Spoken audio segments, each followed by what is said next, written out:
আমরা সেটাই প্রত্যাশা করি। আমাদের কোনো অসুবিধা হলে, কোনো কিছু অন্যায় কিছু দেখলে আমরা প্রশাসনকে জানাবো, কে বলেন ঠিক কিনা? আমরা ভোটের দিনে গণজোয়ার সৃষ্টি এটা হয়েছে, এটাকে আমরা কাজে লাগাবো। ভোটারদেরকে আমরা নিয়ে যাবো ইনশাল্লাহ, নাকি? কয়রার পাইগাছার জনমানুষের অনেক সমস্যা আছে। এই কয়রা পাইগাছার সমস্যার মধ্যে অন্যতম সমস্যা হলো বেড়িবাঁধ। এই বেড়িবাঁধ প্রত্যেক বছরে বাজেট হয়, বাজেটের টাকা কোথায় যায়? এটা তো অবশ্যই জবাবদিহি করতে হবে, কে বলেন ঠিক কিনা? আমরা টেকসই বেড়িবাঁধ নির্মাণ করার অঙ্গীকার করছি। রাস্তাঘাটের টাকা বরাদ্দ হয়, কাজ করার পর 6 মাস রাস্তাঘাট টেকে না, কে বলেন ঠিক কিনা? এই টাকাগুলো কোথায় যায়?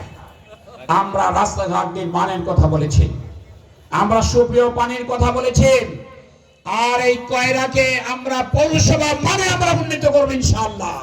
রাস্তাঘাটের টাকা কি করবে? আপনি কি করা পৌরসভা চান? আপনারা ইনশাআল্লাহ জীবনযাত্রার মান পাল্টে যাবে, অর্থনৈতিক সমৃদ্ধি হবে এই কয়রা যদি আমরা পৌরসভা করতে পারি।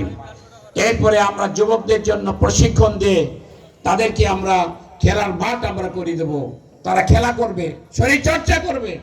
স্বাস্থ্য ব্যাপারে আমাদের দৃষ্টি রয়েছে, আমরা বলেছি কয়রাকে 100 শয্যা বিশিষ্ট হাসপাতাল আমরা করব, পাইকাছাকে আমরা 100 শয্যা বিশিষ্ট হাসপাতাল করব ইনশাআল্লাহ। এবং প্রত্যেকটা ইউনিয়নে যে সমস্ত ক্লিনিক আছে সেই সমস্ত ক্লিনিককে আমরা সমৃদ্ধ করব, এবং প্রয়োজন হলে আমরা সেখানে নতুন করে ক্লিনিক করব, কি বলেন ঠিক না? আমার এই কয়রা পাইকাছা অভিযুক্ত মানুষ অসুস্থ হলে খুলনা নিয়ে যাওয়ার পথে তারা মারা যায়, কি বলেন? আর যাতে জীবনহানি না হয় সেই ব্যবস্থা আমরা করব ইনশাআল্লাহ।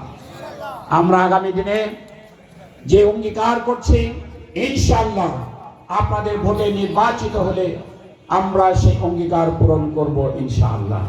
আমরা কথা যেটা বলি সেটা কাজে পরিণত করি, কি বলেন ঠিক না? আপনাদের সাথে নিয়ে ইনশাআল্লাহ সেই কাজগুলো আমরা করব। আমরা নির্বাচিত হলে আপনাদের নিয়ে আজকে যেভাবে জনসভা করছে এইভাবে আমরা জনসভা করব, পরামর্শ